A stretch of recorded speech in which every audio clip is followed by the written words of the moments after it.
Hey everyone, welcome back. I'm Michael, and we're going to be getting right back into some more Reddit stories. If you enjoy the video, make sure to leave a like and subscribe. Now, without further ado, let's begin. This story was posted by a user named Sister Wedding in the AITA subreddit. The post is titled, "I canceled my sister's wedding because it was my wedding first. I was supposed to get married on the 1st of February, which was my and my ex-fiance's anniversary. We ended the engagement shortly after the new year because he cheated on me. The wedding was initially planned with just my money and was very low-key, but my parents asked if they could contribute some additional money to make the whole thing a bit bigger. By the end, about 60% of the wedding was paid for by me and 40% by my parents. My ex and I had agreed that I would pay for the wedding while he covered the honeymoon. My ex left me to deal with canceling the wedding since his money wasn't involved, and I turned to my mother and sister for help because I didn't have the mental or emotional capacity to call vendors, venues, and everyone else to cancel everything. My sister is engaged and helped me with a lot of the wedding planning. Next thing I know, my mother and sister are asking me if I would mind my sister just taking my wedding. Every part of it, from the venue to the cake and everything in between. The only difference will be the wedding dress, and even then, she said if she can't buy off the rack, she might have to get mine tailored to fit her instead. I called off my engagement less than 3 weeks ago. I am a complete mess. I reached out to my family to help me cancel the wedding, and my sister is planning to take it over instead. My sister has called around our family explaining that she's taking over before she told me. They are all attending. Her fiancé has contacted his family and given them the date he will be getting married. I found all this out today. She asked me if I was okay with this, as if she hadn't already arranged everything. I told her to go fuck herself. I have until the 23rd to cancel things and get the money back. There are a couple of things where I won't get money back at this stage, but over 2/3 of it is still refundable. The money will be refunded to the card it was paid with, so both my parents and I will get the correct amounts back. Everything is shut right now, but it's the 21st tomorrow. As I have not been in contact with these companies and it's my name on all the contracts, I have full power over this wedding. My sister said she'd pay me back eventually, but knowing her, I'll never see that money again. Would I be the asshole if I called around and canceled everything?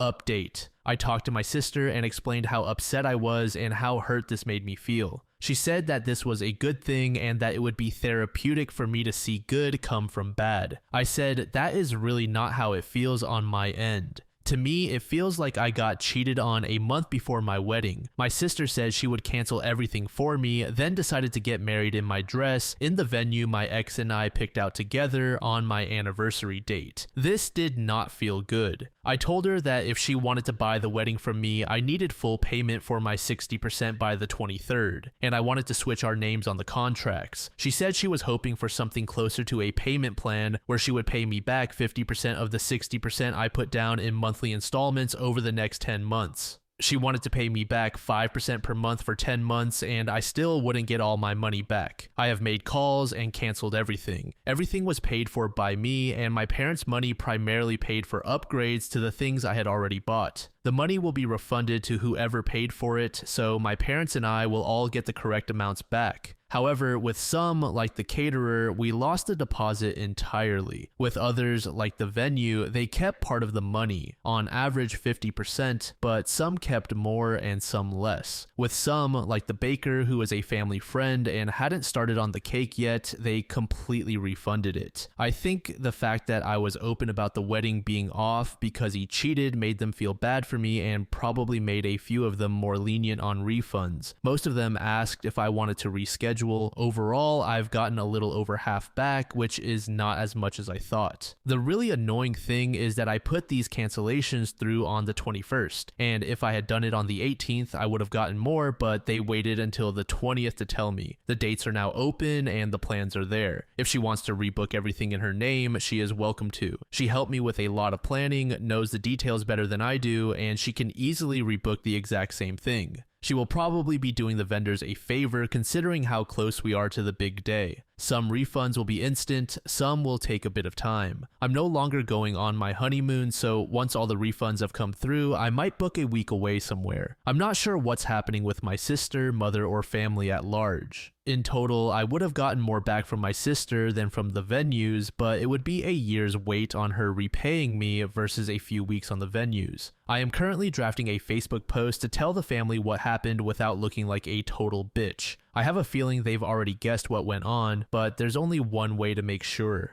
Lysica said, "Oh, thank God. For a second, I thought we were going to discover that the sister was marrying the ex. I think I have been on this subreddit too long." Lovely Starlight said, "I cannot imagine wanting to get married at someone else's venue with their flowers, food, arrangements, and dress. If money is tight, just get married at the courthouse. Most of the fun of my wedding was getting to pick everything, from the invitations to the dress and the songs the DJ would play, among other things." To this comment, Dr. Rock'n'Rolla said, "There is no better way to start a marriage than by borrowing your sister's defunct ceremony, including her dress, because it is not like the wedding dress has any emotional meaning or anything."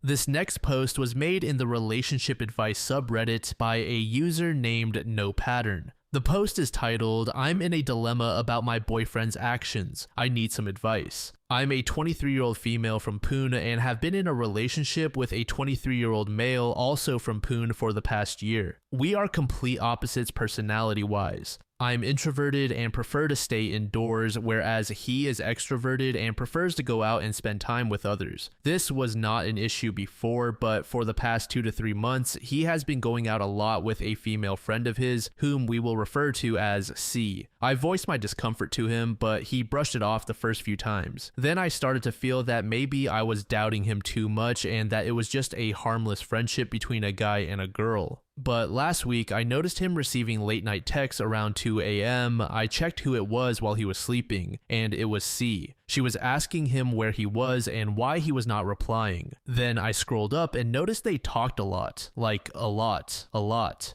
Those texts ranged from "I love you" to "you're the only one who gets me" and similar messages. I did not find anything explicitly sexual, but this disturbed me a lot, and I have been ruminating on this since then. I do not know what to do. Update. I posted here 6 months ago when I was really confused about my boyfriend and a girl he was spending a lot of time with. We had been together for 2 years and things started to feel different. I saw messages from her on his phone in the middle of the night. They said things like "I love you" and "you are the only one who understands me." I felt hurt and uneasy, but I did not want to seem jealous or controlling. When I brought it up, he told me I was imagining things. He said they were just friends and that I had nothing to worry about. He made me feel like I was the one creating a problem out of nothing, so I let it slide. That is where I left things in my last post. I hoped I was wrong. I hoped things would go back to normal. But they did not. He kept getting closer to her. They were always texting. They hung out constantly. I started to feel like a stranger in my own relationship. He stopped sharing things with me. He stopped asking how I was doing. I was watching him drift away, and I kept pretending I did not notice because I was afraid of losing him. A few weeks ago, I found out from a mutual friend that they went on a weekend trip together. He never told me. I had no idea. When I asked him about it, he did not even try to lie. He just said they needed a break and that she had been there for him in ways I was not. That was the moment I realized I had already lost him long ago. He never really ended the relationship. He just let it fade. He gave all his energy to someone else while I stayed and waited and kept hoping he would come back to me. He never did. Now I am trying to pick up the pieces. I feel broken. I feel like I was emotionally cheated on, and that somehow makes it harder to process. He never even saw what he did as wrong. He just moved on like I was never really part of his life. I do not know how to stop feeling like I was not enough. I loved him so much. I tried to be understanding. I trusted him even when my instincts screamed at me to run,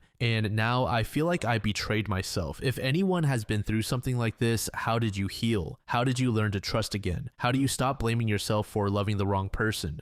Dryad Duinath said, "I really feel that if you do not have the courage to break up with someone outright, it is really wrong to date someone else while you are not doing that. Telling them they are just not there for you is also cruel. To watch a relationship limp along for more than 6 months is seriously unfair. It was dying almost as long as it was good, or maybe even longer. What is even the point? Turuyal said, "Am I the only one interested in the parental situation? I had to look it up, but Pune is located in the state of Maharashtra in western India. I feel like that changes the way I am looking at things here. I wonder if her previous boyfriend was from a different social strata or perhaps caste. I wonder if her family even knew about the relationship or if she was perhaps keeping it on the down low. It changes the dynamic. This does not excuse the boyfriend's actions, but it does help to contextualize them if that happens to be the case. Either way, I find myself left with more questions than answers." This next post was made in the AIDW subreddit by a user named Satan Socks. The post is titled, "I am upset that my spouse bought the car he wanted. My husband bought a car today after we had specifically agreed to wait before making the purchase. We spoke last night about our finances and how he is currently trying to pay off credit card debt that he accumulated. He mentioned wanting to buy an electric vehicle, and I told him that a car payment would leave him very little wiggle room once the bills are paid. To top it off, I just took out a $15,000 loan to replace our air conditioning system, which needs to be replaced. As I said, we had talked about it last night, and he said to me, 'You're right, I should wait to pay off my debt before buying a car.' I felt relieved and thought that was the end of the conversation. Fast forward to this morning and he tells me he purchased the car he wanted online. I was shocked because we had just talked about this. He tells me he does not feel like waiting and that he is making a choice for the family. I called bullshit. I said I felt extremely disappointed and disregarded. In my opinion, a vehicle purchase is a big deal. He said I was wrong for overreacting and is now more or less ignoring my texts. He says it is not a big deal to buy a car and basically minimize the entire situation. I am literally fuming. My mom was kind enough to call me an idiot for not considering divorce. Am I wrong? Are big purchases like that normal for other couples?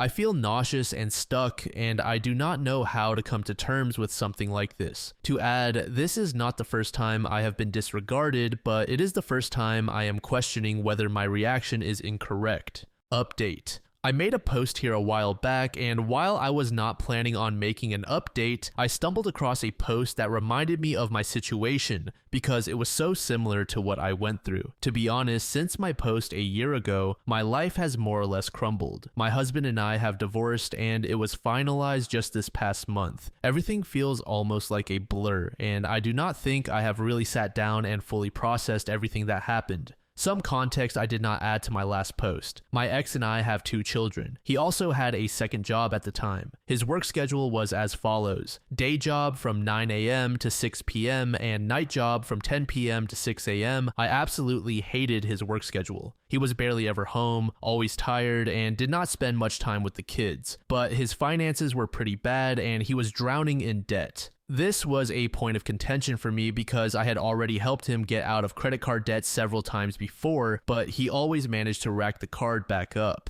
At the time he bought the car, I had taken out that $15,000 loan for the air conditioning system, and I had told him we had a year to pay it off interest-free. This became, in my opinion, the beginning of the end. He quickly told me that he could not help pay anything towards the air conditioning because his Tesla payment was $1,000 per month. And then it happened. 2 months after having his car, he totaled it. It took months for the insurance to process his claim, but he had to continue making the payments. All the while, I had sent more than half of what little I had in savings so I could finish paying off the air conditioning before the year was up. On top of all this, I had taken on the role of supermom. I was beyond exhausted. All of the household chores became my responsibility, as well as caring for our children. Thankfully, my parents were a great help during this time and would watch my youngest child while I worked during the day. At the time, my youngest was not even a year old yet. Eventually, everything started falling apart at the seams. We argued a lot because we were both so exhausted. Our finances were horrific. I remember looking at my bank account and seeing only $34 in it. My eldest cried to my mom one day while I was at work and said she was sad that I never played with her because I was always cleaning, cooking, or working. She asked my mom if I still loved her because I never spent time with her. I bawled my eyes out that day when my mom told me. I started to realize that things were not working. I kept trying to communicate that I needed help, that I was tired, and that I could not live like this anymore. Eventually, things hit the fan. I felt like it was a sign that our marriage was doomed. It was done. I said to him, I would rather divorce you now while I still love and respect you than later on down the road when we hate each other and damage our kids along the way because we are so angry. After some back and forth, he agreed and I filed everything myself. I also emptied out whatever savings I had to pay for all the fees. Since then, I have moved in with my parents and I rent a room in their house. The divorce was as drama-free as we could possibly make it. We get along pretty well and have decided to keep a civil relationship for our kids. One thing I found hilarious in this entire situation was that our divorce was finalized on April 1st. When I got the paperwork, I told him, damn, even the legal system thought our marriage was a joke. He did not laugh though. I can breathe a little easier, but I can say with 100% certainty that I have a lot to process and need to put some serious work into myself as a person. I do not wish ill on my ex. I hope he lives the life he chooses to the fullest.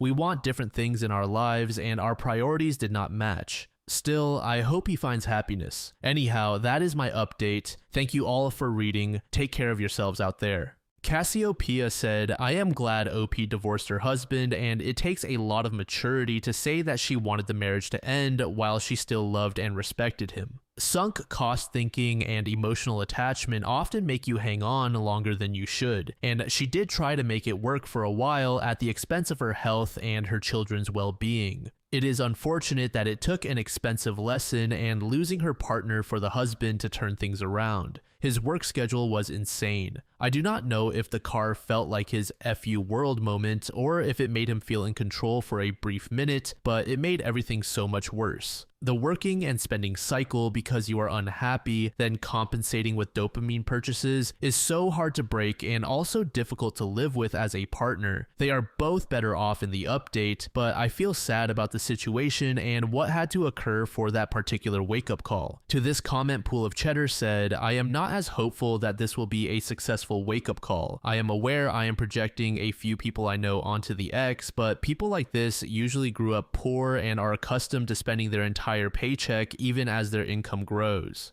When he increased his spending after getting the second job, that just fit the bill perfectly. I owed the Internal Revenue Service a hefty tax bill back in 2021. It took 2 years to pay off the debt. I walked out of that financial pain thinking I would never allow this to happen again if I could avoid it. People like the X will walk away thinking, well, I survived that, nonchalantly, and then dig themselves into another hole within 2 years. His ex-wife bailed him out 3 times, perhaps 4 times if you count the divorce being amicable. There was no real financial pain that he had to fully shoulder yet.